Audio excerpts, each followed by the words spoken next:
Amigos queridos,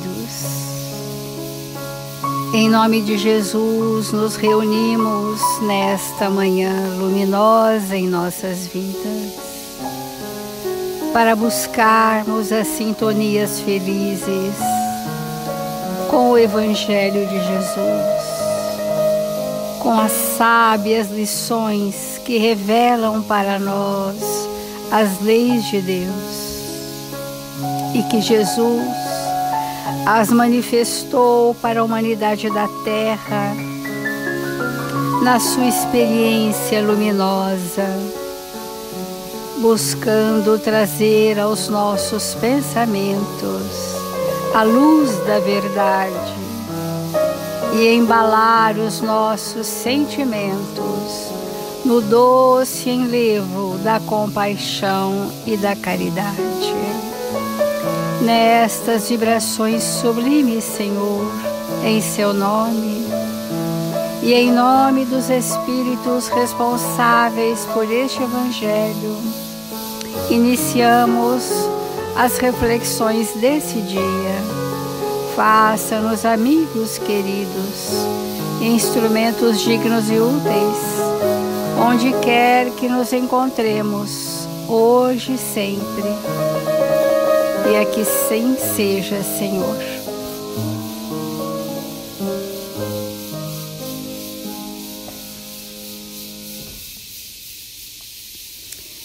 Do capítulo 7 do Evangelho segundo o Espiritismo, bem-aventurados os pobres de espíritos. Estamos buscando compreender o item, o que devemos entender por pobres de espírito. Diz o Evangelho: se recusam a admitir o mundo invisível e um poder extra-humano, não é, entretanto, porque isso esteja acima de sua capacidade, mas porque seu orgulho se revolta com a ideia de uma coisa acima da qual não podem se colocar e que os faria descer de seu pedestal. O Evangelho coloca que é imprescindível para que a gente possa construir em nós a mansuetude e a simplicidade, que nós possamos admitir o mundo espiritual. Admitir que somos espíritos em experiências terrenas muito breves, mas que a nossa destinação é a vida espiritual. Que o mundo espiritual é a nossa origem. E que, portanto, esse entendimento ele é plenamente possível porque nós temos centenas de milhões de anos de experiências como seres humanos, na condição de ora encarnado, ora desencarnado. E essa experiência já marcou os nossos espíritos de que isto é uma verdade. E quando nós negamos essa verdade, nós estamos querendo acomodar as nossas questões aos parâmetros do mundo dos encarnados. E não queremos voluntariamente admitir que viemos do mundo espiritual com um planejamento reencarnatório exatamente para socorrer a nossa indigência espiritual no que se refere aqui ao orgulho. E ao orgulho que se deriva na prepotência, que se deriva na altivez, né? Na arrogância, na vaidade, em todas as mazelas próprias ainda da nossa constituição humana. Admitir já é um primeiro passo, porque nós só vamos nos tornar espíritos mais humildes se nós formos dóceis.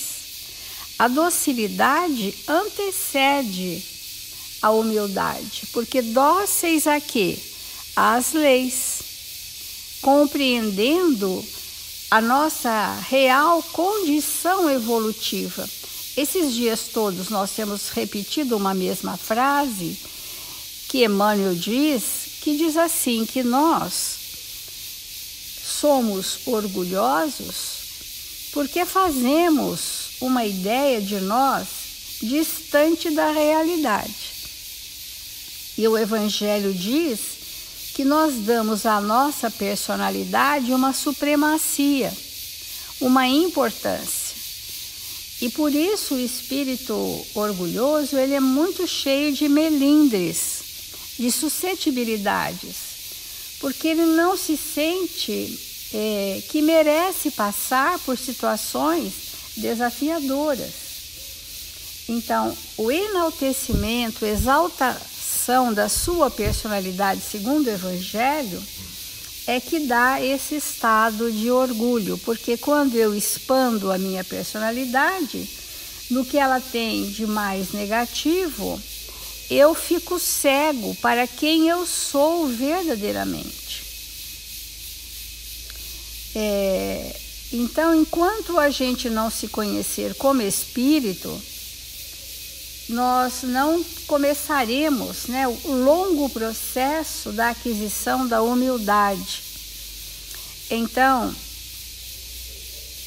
por isso eles não têm senão sorrisos de desdém por tudo que não é do mundo visível e tangível. Ontem nós falamos do farisaísmo. O farisaísmo contemporâneo, que Emmanuel traz para nós, ele representa exatamente estes que não têm senão sorrisos de desdém por tudo que não é do mundo visível e tangível. Eles se atribuem muito de espírito e de ciência para crerem nestas coisas, segundo eles, boas para as pessoas, entre aspas, simples, tendo aqueles que as levam a sério por pobres de espírito. Então,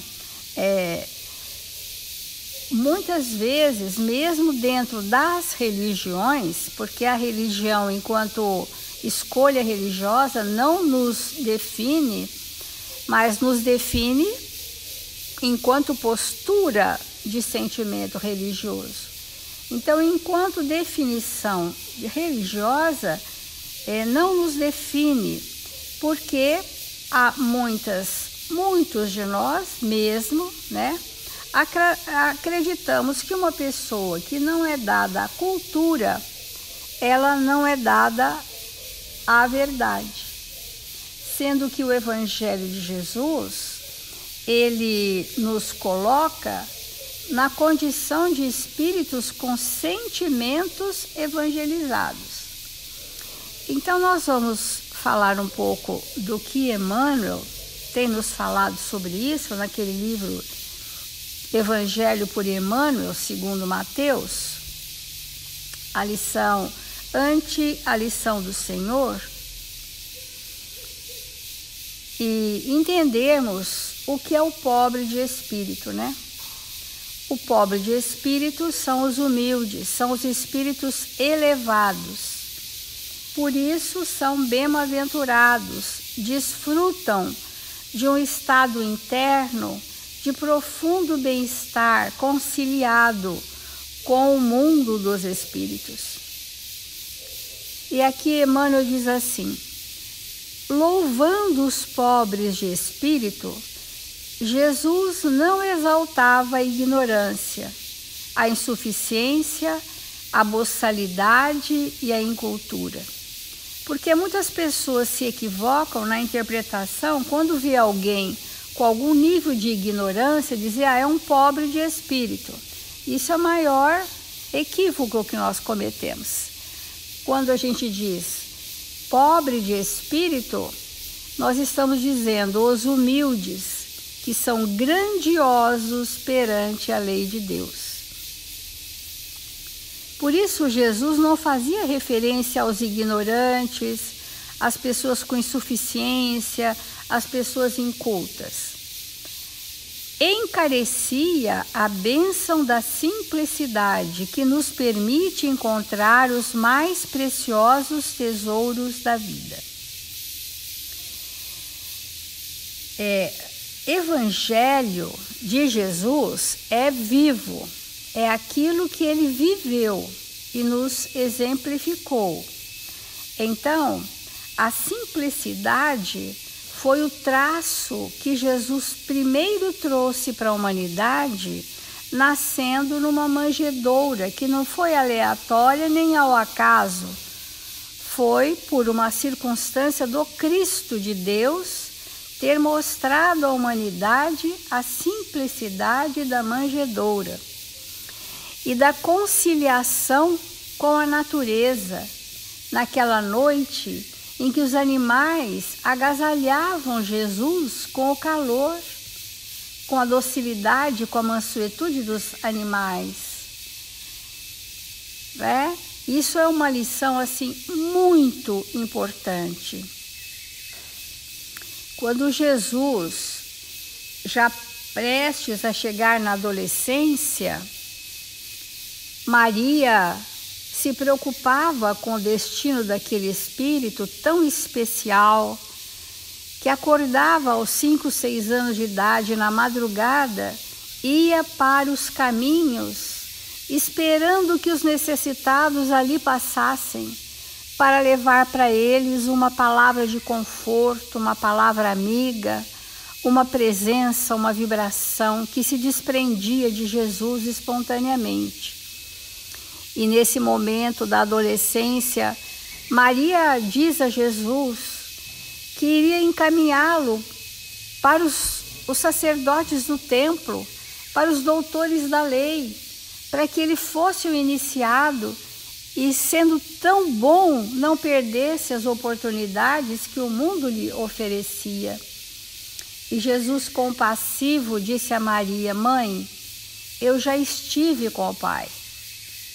Deus, eu já estive com o Pai.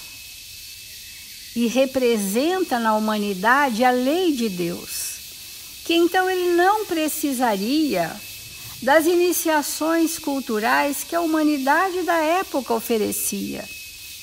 Mas humilde e dócil disse: vou trabalhar na carpintaria com meu pai. E nesse momento, ele cede a um apelo maternal. E assim, humildemente, ele foi ser o carpinteiro auxiliar de José. Mas ele disse a Maria: Mãe, eu já estive com o Pai, com Deus. Eu e o Pai somos um. A lei de Deus é o que Jesus viveu para nós. Então, encareci a bênção da simplicidade, que nos permite encontrar os mais preciosos tesouros da vida.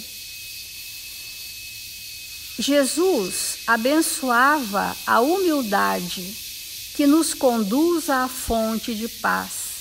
A humildade é um estado que, quando nós conseguirmos conquistar, mesmo que minimamente, nós vamos sentir o influxo divino permear o nosso campo mental continuamente. Porque todas as vezes que eu tenho atos de contrariedade, de mágoa, de irritabilidade, de suscetibilidade, ou de intemperança, ou de inveja, essas mazelas comuns de todos nós, naquele momento eu interrompo o fluxo divino. E para reconectar com essa sintonia leva um tempo muito grande, porque as nossas aquisições são muito mínimas. É imperioso que esse estado de humildade seja o alicerce sobre o qual os outros valores se edificam. Não há possibilidade, Emmanuel fala isso em todas as suas obras, de nós construirmos sentimentos nobres ou valores sem termos o mínimo de humildade. Então, ele abençoava a humildade que nos conduz à fonte da paz. Que fonte é essa da paz inesgotável, de amor e sabedoria, que não seja o coração de Jesus por nós, as leis de Deus? Jesus salientava a sobriedade, que nos garante o equilíbrio. Nós temos desenvolvido uma reflexão na casa, maiormente no grupo dos pais, de nós demorarmos o nosso pensamento do que realmente é necessário e do que realmente é suficiente. Nós precisamos colocar esses dois verbos na pauta do nosso dia a dia e orientar as crianças e os jovens o que é mesmo necessário e o que é suficiente. Porque às vezes nós passamos uma dor em família, uma enfermidade, um dissabor, e nós precisamos entender que é necessário. Necessário para quê? Qual é o objetivo de eu passar pelo que preciso passar? É necessário. E o suficiente nos vai retirar dos excessos, dos abusos, que são incomensuráveis, e que esse traço dos excessos é que é o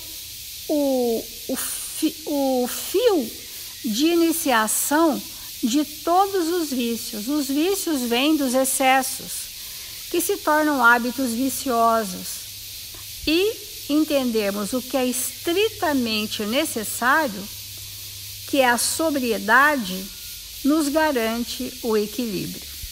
Muitos de nós, a humanidade, perdemos o equilíbrio todos os dias por ausência de sobriedade, por ausência de simplicidade nos excessos. E então, nós nos excedemos em tudo, nas emoções, na forma como pensamos e agimos. Há um excedente excessivo por conta do orgulho, porque nós ficamos inconformados de não sermos atendidos, de não sermos amados ou queridos, de não sermos obedecidos. E isso gera nas nossas vibrações uma vibração muito hostil em relação ao outro, e nós sempre achamos que o outro precisaria nos atender, sejam quais forem os nossos apelos. Jesus, além da humildade, da simplicidade, da sobriedade, destaca a paciência, que nos dilata a oportunidade de aprender a servir. Vamos pensar que o valor moral da humildade ele é tão superlativo que ele vai englobar outros tantos valores, outros tantos sentimentos que num feixe vai formando o estado pacificado e humilde daquele espírito. A paciência é muitas vezes confundida com a tolerância, mas a tolerância está muito distante de ser a paciência. A tolerância, ela é o primeiro degrau da construção da paciência. Então, você estar com espíritos diferentes, que não lhes atende a necessidade, que não lhes compreende, que ao contrário, o tempo todo são grandes desafios e muitas vezes são até desafetos do passado, com os quais viemos nos ajustar com a lei e que estão sempre no nosso entorno, no nosso grupo de convivência. A tolerância é essa capacidade que nós temos de flexibilizar, suportando sem reações hostis aquele espírito. Isso é a tolerância, né? Depois da tolerância, nós vamos ter a compreensão extremada pelo tempo evolutivo do outro. Quando eu começo a desenvolver a compreensão em que tempo evolutivo está aquele espírito, que nível de necessidades ele traz, se eu procuro atender às suas necessidades evolutivas, essa compreensão, ao longo de décadas muito bem desenvolvida, vai nos levar à indulgência, porque a indulgência é um estado de compreensão muito expressivo daquele espírito, indulgente para com as imperfeições do outro. Só então, depois da tolerância, da extremada compreensão que vai gerar a indulgência, nós chegaremos no estado da paciência, porque a paciência só é própria de espíritos pacificados. Pacificados com o quê? Conciliados com a sua própria consciência, pelo dever retamente cumprido, deveres morais, e pelos sentimentos que já foram capazes de desenvolver. Então, Jesus destaca a paciência para dilatar a oportunidade de aprender a servir. Porque sem a paciência nós fazemos coisas para as pessoas, coisas boas, mas às vezes aquilo não é servir, é fazer.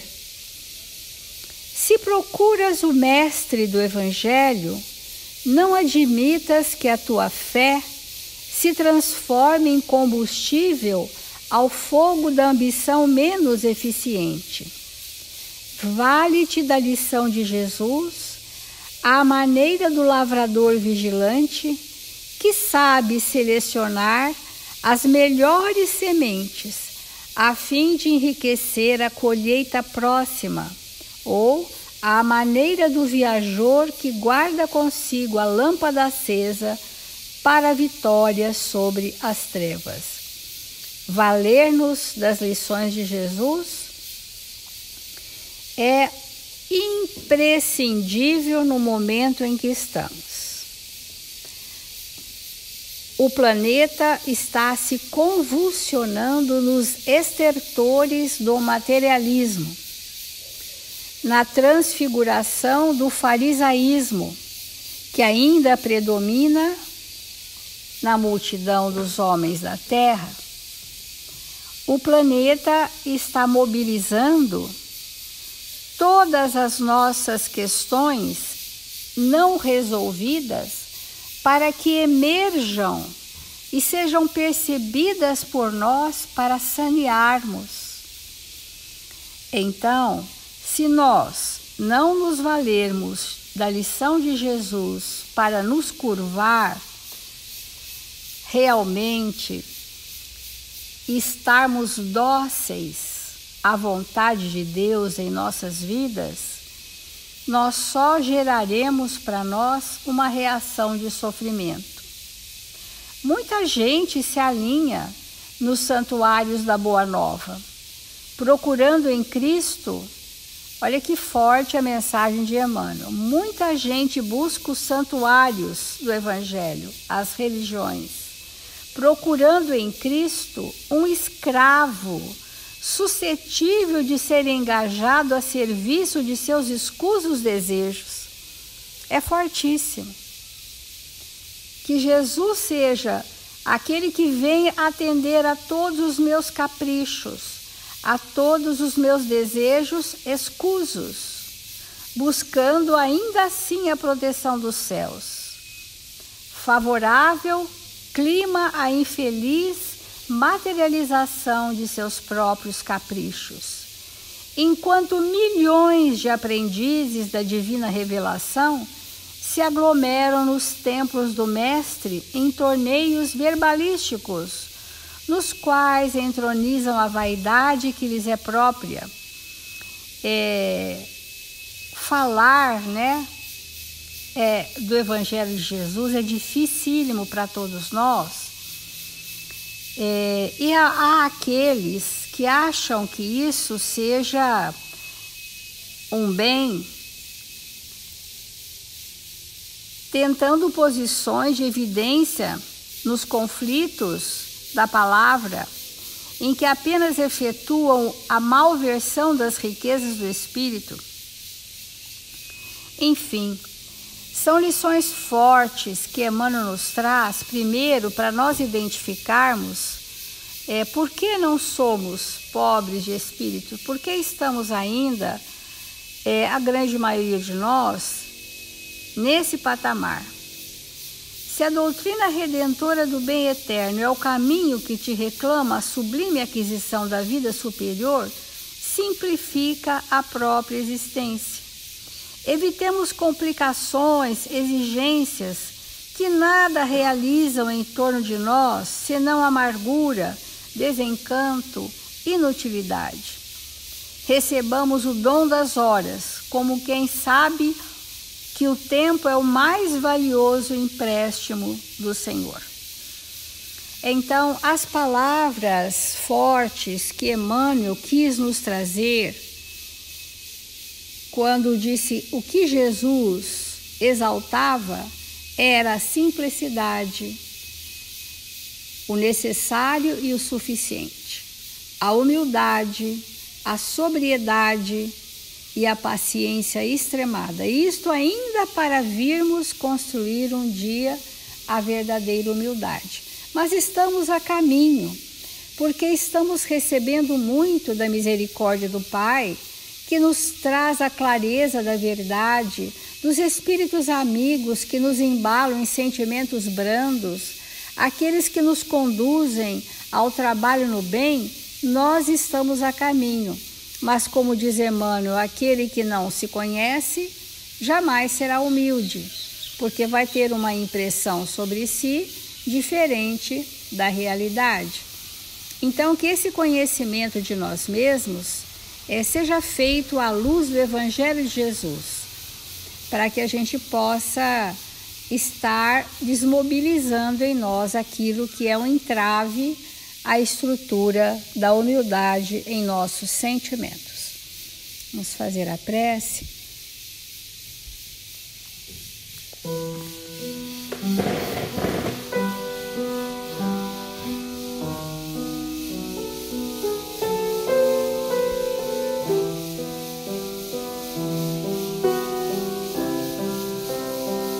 Jesus, amado Mestre, com os nossos corações entrelaçados nas vibrações sublimes da fraternidade, queremos te agradecer, Senhor, pela presença honrada e amiga dos seus benfeitores, a conduzir os nossos pensamentos e a levar à humanidade da terra o doce enlevo, a pacificação dos tormentos íntimos, o fluxo divino da esperança e a chama ardente da fé, para que renovemo-nos em espírito e verdade.